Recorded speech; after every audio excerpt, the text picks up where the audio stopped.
Hello friends, मैं हूं अर्जुन। इस वीडियो में हम चारकोल पोर्ट्रेट बना रहे हैं और हमने एक डिफरेंट जो चेहरा है, फेस है, वो लिया है। तो ये रोमन्स है, जो रोमन्स की ड्रेस है, जैसे वो पहनते हैं कपड़े, जो उनकी ड्रेस होती है वो मुझे बहुत इंटरेस्टिंग लगती है। और इंटरेस्टिंग ही होती है, मतलब उनका जो पहनना और उनके जो खड़ने का स्टाइल या फिर उसका करेक्टर्स रोमन्स के बड़े डिफरेंट होते हैं। तो इसलिए हम एक डिफरेंट फेस और डिफरेंट एंगल लेके काम कर रहे हैं। तो इसको हम कंप्लीट करने की कोशिश करते हैं। तो ये मेरे पास एक विलो चारकोल स्टिक है जिससे मैं काम कर रहा हूँ, और जो पेपर है नीचे वो आइवरी पेपर है, आइवरी शीट है। तो एक सिंपल है, आपको इजी मिल जाता है ऐसा मटेरियल।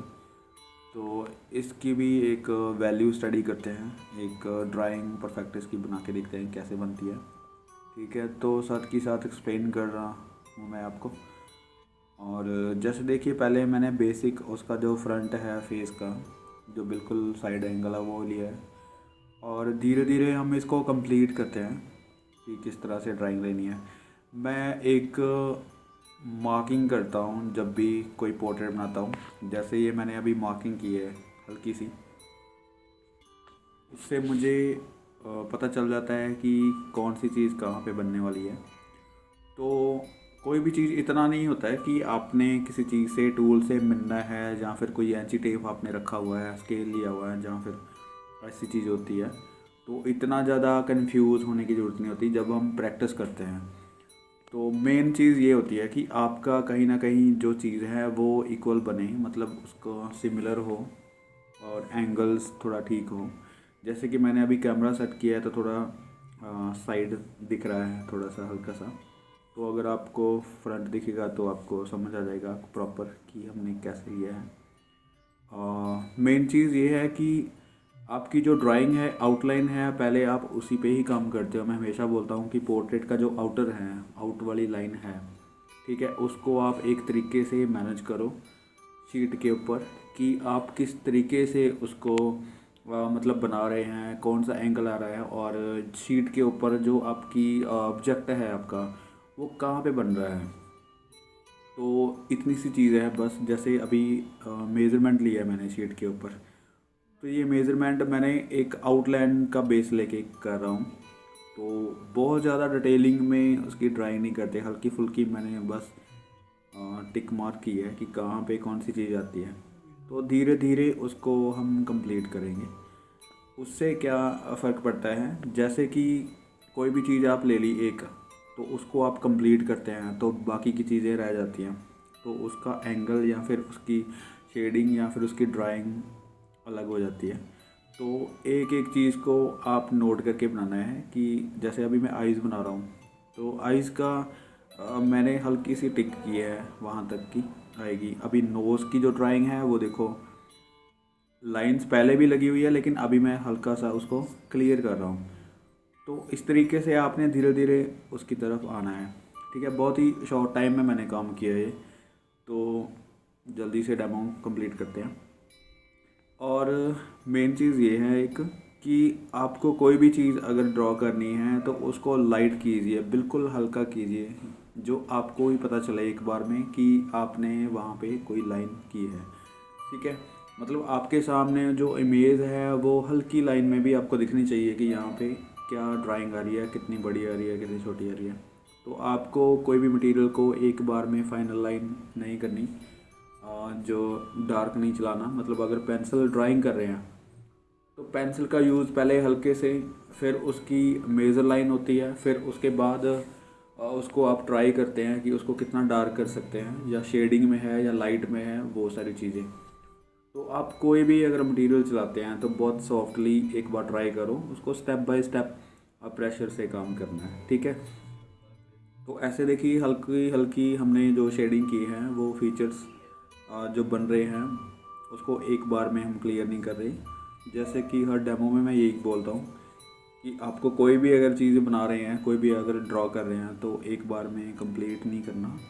उसको देखना है कि कितनी जगह उसकी है बनाने की, कहाँ पे उसका बेस बनता है। तो ऐसी छोटी छोटी चीज़ों का आपने ध्यान रखना है किस तरीके से बनाना है। जैसे कि मैंने फेस का जो एंगल लिया है वो डिफरेंट है, और डिफरेंट जो चीज़ें हैं, मतलब नोज़, आइज़, लिप्स हैं, ये डिफरेंट तरीके से हैं। रोमन्स का जो फेस है उसकी लुक थोड़ी अलग होती है। इंडियन और वेस्टर्न के फीचर्स जो होते हैं उनकी थोड़ी लुक अलग अलग होती है। ठीक है, तो ऐसे आपको कोई भी पोर्ट्रेट बनाते हैं तो आपको फीचर्स की स्टडी उसकी करनी पड़ेगी। आपको धीरे धीरे स्केचिंग्स में उसको नोट करना पड़ेगा कि कौन सी चीज़ किस तरीके से बनानी है। ठीक है, तो जैसे ये वेस्टर्न फेस है और रोमन्स के जो नोज़ है, लिप्स हैं, उनकी फेस की शेप है वो एक इंडियन से बिल्कुल डिफरेंट होती है। मतलब फीचर्स आपको बिल्कुल डिफरेंट मिलेंगे जो भी आप ऐसे करैक्टर्स बनाएंगे। तो इस तरीके से है कि आप जब भी कोई पोर्ट्रेट बनाते हैं, कोई भी आप काम करते हैं, तो सबसे पहले जो पोर्ट्रेट आप चूज़ करते हैं उसके फीचर्स जो होते हैं उनकी स्टडी बहुत लाजमी होती है करनी। क्योंकि सपोज़ करो आप एक फ्रंट फेस बना रहे हैं, ठीक है, तो उस वो तो एक इजी लगेगा आपको कि सीधी सीधी आईज़ हैं, नोज़ हैं, लिप्स हैं, ओके, डन, आपने जो स्टडी किया है। जब आप कोई और डिफरेंट फेस लेते हैं या फिर डिफरेंट एंगल लेते हैं, ठीक है, तो वहाँ पे प्रॉब्लम आती है थोड़ी सी कि आपके जो फीचर्स हैं वो गुलाई में नहीं लगते, मतलब वो राउंड नहीं मिलते, उनकी शेप सही नहीं बनती। यानी कि जैसे ये रोमन्स मैंने फेस लिए हैं तो इसकी जो आई की शेप है वो एक बिल्कुल डिफरेंट है। ठीक है, एक डिफरेंट तरीके से उसको मूव किया हुआ है। तो मैं जब बनाऊंगा मैं दिखाता हूँ आपको। और जो फीचर्स हैं उसको आपने एक तरीके से करना है कि जो आइज़ है उसको आपने डिफरेंट डिफरेंट तरीके से उसकी शेप लेनी है, उसकी स्टडी करनी है। नोज़ है तो आपको हर एक एंगल से उसको बनाना पड़ेगा। लिप्स हैं तो उसको भी आपने धीरे धीरे स्टडी करनी पड़ेगी, उसको देखना पड़ेगा कि आपको कौन से करैक्टर्स में, कौन से एंगल्स में कौन सी आइज़ फिट होती है, तब आप उसमें ऐड कर सकते हो। ठीक है, मतलब आप अगर फेस का कोई भी एंगल यूज़ करते हो तो उसमें प्रॉब्लम ये नहीं होती कि आपका एंगल जो है वो डिफरेंट है। एंगल्स आप कोई भी बना सकते हैं, प्रॉब्लम तब आती है जब आप फीचर्स ऐड करते हैं। क्योंकि जो आइज़ है या नोज़ है आपको उसकी शेप का नहीं पता होता कि कौन सी शेप वहाँ पे फिट बैठती है, कौन से एंगल में उसकी शेप जो है सही आएगी या फिर किस तरीके से आएगी।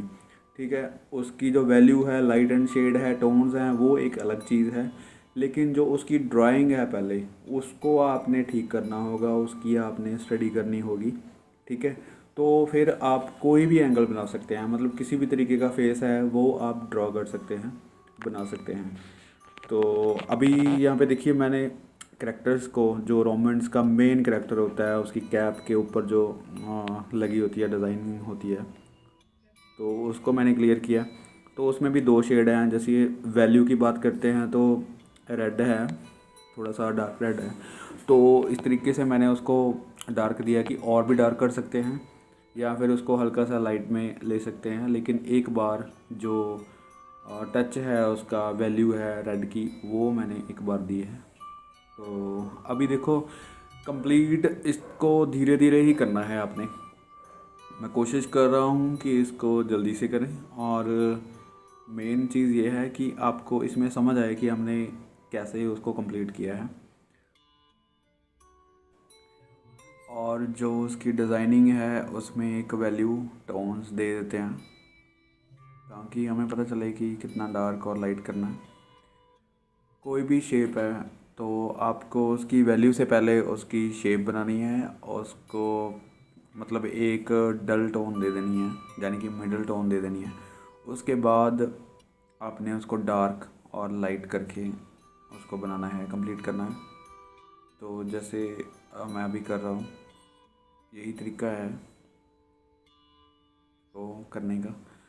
और अभी तक देखिए कोई भी इरेज़र या फिर कोई भी एक्स्ट्रा टूल हमने यूज़ नहीं किया। आप कोशिश करो कि इसको स्टिक से ही बनाएं, उसकी स्टडी कीजिए ताकि आपकी जो लाइनिंग है, उसके स्ट्रोक्स हैं, वो परफेक्ट रहें। और उससे क्या होता है कि अच्छा लगता है स्टडी, मतलब स्ट्रोक्स अच्छे लगते हैं जब आप एक्स्ट्रा स्टडी करते हैं, पेंसिल चलाते हैं, लाइट टू डार्क की स्टडी करते हैं, या फिर कोई भी शेप बना के उसमें लाइट एंड डार्क टोन्स उसमें फिल कीजिए। तो ऐसे प्रैक्टिस करने की कोशिश कीजिए। कोई भी मटेरियल है आप उसको अपने तरीके से हैंडल कर सकते हैं। कोई भी कलर्स हैं उसको आप अपने तरीके से चला सकते हैं, अपने तरीके से उसको शेप दे सकते हैं, किस तरीके से आपको उसको यूज़ करना है। यहाँ पे देखो डिज़ाइन है तो मैं ज़्यादा यहाँ पे काम नहीं कर रहा हूँ, सिर्फ इसको मिडल टोन देके और सिर्फ एक डार्क टोन से हम बना देंगे।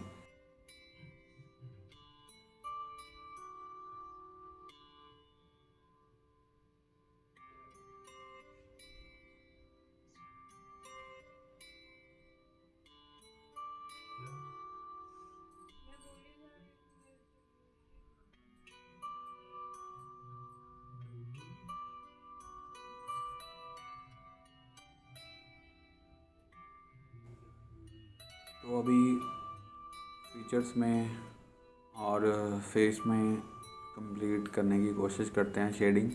जैसे उसके चिन के नीचे जो लाइन है वहाँ पे जो शेड है वो कर रहे हैं। मतलब एक हाईलाइट जो है वो बिल्कुल शार्प फीचर्स है, जहाँ पे नोज़ है, उसके आईज़ के नीचे है, वहाँ पे है। और जो शेड है वो एक बार हल्की सी उसकी गर्दन पे और जॉ लाइन के नीचे जो बन रही है शेप, मेन बात जो है वहाँ पे है। और जो लाइट है वो हल्की सी ऊपर से है और साइड से है। उसको हमने अपने तरीके से हैंडल करना है कि फीचर्स जो हैं कितने डेप्थ में है, कितनी उनके पास जो शेडिंग आएगी, शेड आएगी। ठीक है। और अभी देखिए जो मैं एंगल की बात कर रहा हूँ तो फीचर्स के जो एंगल हैं वो डिफरेंट है, फ्रंट नहीं है या फिर बिल्कुल साइड नहीं है, हल्के से साइड हैं। और इसकी जो स्टडी है वो आप पहले से एक बार करके देखिए कि किस तरीके से कौन से आते हैं। और अब देखिए इसकी ड्राइंग जो है बिल्कुल शार्प नहीं है, बिल्कुल ब्लर सी है, लेकिन पता चलता है कि किस तरीके से है, उसका एंगल कौन सा है आई का।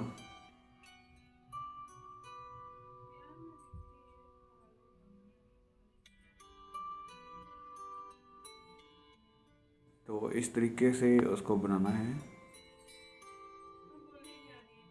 उसकी जो शेड है वो कहाँ तक आ रही है अपने रेफरेंस में देख के आप कोशिश कर सकते हैं, वहाँ पे बना सकते हैं। मेन चीज़ जो है वो यही है कि डेप्थ कहाँ पे आ रही है, आपको देखना पड़ेगा उसको कि लाइट एंड शेड छोड़ के उसकी शेप पे ध्यान देना होता है कि कहाँ तक उसकी जो शेड है कहाँ तक आ रही है।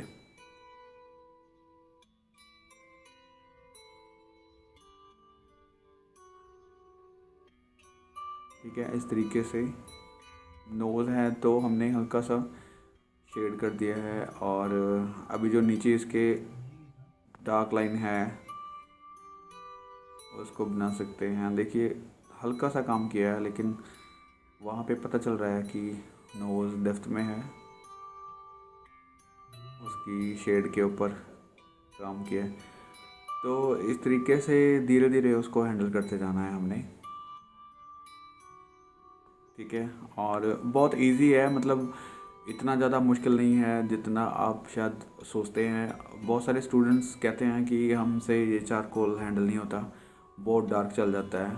तो इसको प्रेशर देने की ज़रूरत नहीं होती, बिल्कुल आप लाइट करके चला सकते हैं, बिल्कुल हल्का करके चला सकते हैं। बहुत ही सॉफ्ट मटेरियल है और बहुत जल्दी हैंडल कर सकते हैं आप, बहुत जल्दी मतलब हैंडलिंग हो जाती है इससे। और थोड़ी सी प्रैक्टिस करने की ज़रूरत है। कोई भी जैसे शेप ले ली, उसमें आप फिल करके देखा कि कैसे चला सकते हैं, तो आ जाएगा, आप कर सकते हैं। तो अभी देखिए जो स्केच है वो धीरे धीरे दिखने लग गया है, कंप्लीट होने लग गया है कि किस तरीके से उसको लाइट एंड शेड टोन्स ये फिल करनी है। और डेप्थ जो है पोर्ट्रेट में वो दिखने लग गई है। डिज़ाइनिंग देखिए ज़्यादा मुश्किल नहीं होती, जो दिखने में हमें लिखती है। और उसकी हल्की जो वैल्यू है वो कैप से हल्की सी डार्क है, गोल्डन है। और इस तरीके से बस हल्का सा उसको डिज़ाइन को हल्का सा डार्क लाइट ही देखना है आपने, उसकी डिज़ाइनिंग पे ध्यान नहीं देना। आपको सिर्फ उसकी शेप देखनी है कि क्या बन रहा है वहाँ पे, लाइट है या डार्क है, उसकी शेप जो है वो किस तरीके से आ रही है, उसका आप इफ़ेक्ट दे सकते हैं। उसको आप पूरा क्लियर करने की ज़रूरत नहीं है, हम स्केच में उसको सिर्फ इफ़ेक्ट दे के छोड़ सकते हैं। और मेन चीज़ जो वैल्यू की बात करते रहते हैं हम, तो वैल्यू ये है कि डार्क और लाइट दोनों के बीच में कितना अंतर है। अभी देखिए साथ ही बिल्कुल जो लाइट है हेयर उसके, और उसके साथ ही जो ईयर बना रहा हूँ मैं उसके नीचे जो डार्क टोन है, तो इस तरीके से डार्क एंड लाइट का जो गेम है, जो खेल है पूरा, ठीक है, वो ही चलता रहता है स्केच में। वही टोन्स में आपको फिल करने में नज़र आता रहेगा कि कहाँ पे डार्क है कहाँ पे लाइट है। तो उसके साथ जो आपकी शेप है, कोई भी पोर्ट्रेट है या फिगर ड्राइंग है या लैंडस्केप है, कुछ भी है, तो उस पे भी ध्यान देना होता है हल्का सा कि आप वहाँ पे कितना डार्क किस शेप में दे रहे हैं, ठीक है।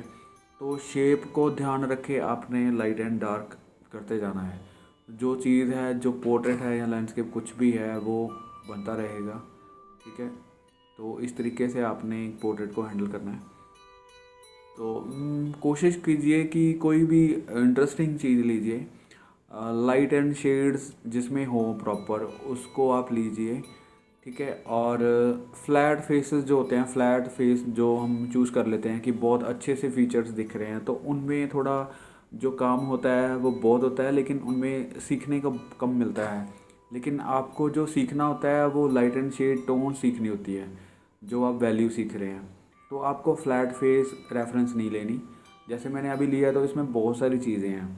एक करैक्टर है, ठीक है, उसमें लाइट भी है, डार्क भी है और एक्स्ट्रा डार्क भी है, ठीक है। मतलब जो टोन्स हैं वो आप चूज़ कीजिए कि किस तरीके का आपको पोर्ट्रेट बनाना है, कितनी आपको स्टडी करनी है। मुश्किल कुछ नहीं होता, आपको बहुत इजी लगेगा जब आप 3-4 करैक्टर्स ऐसे करेंगे, ठीक है। कोई भी चूज़ कर सकते हैं।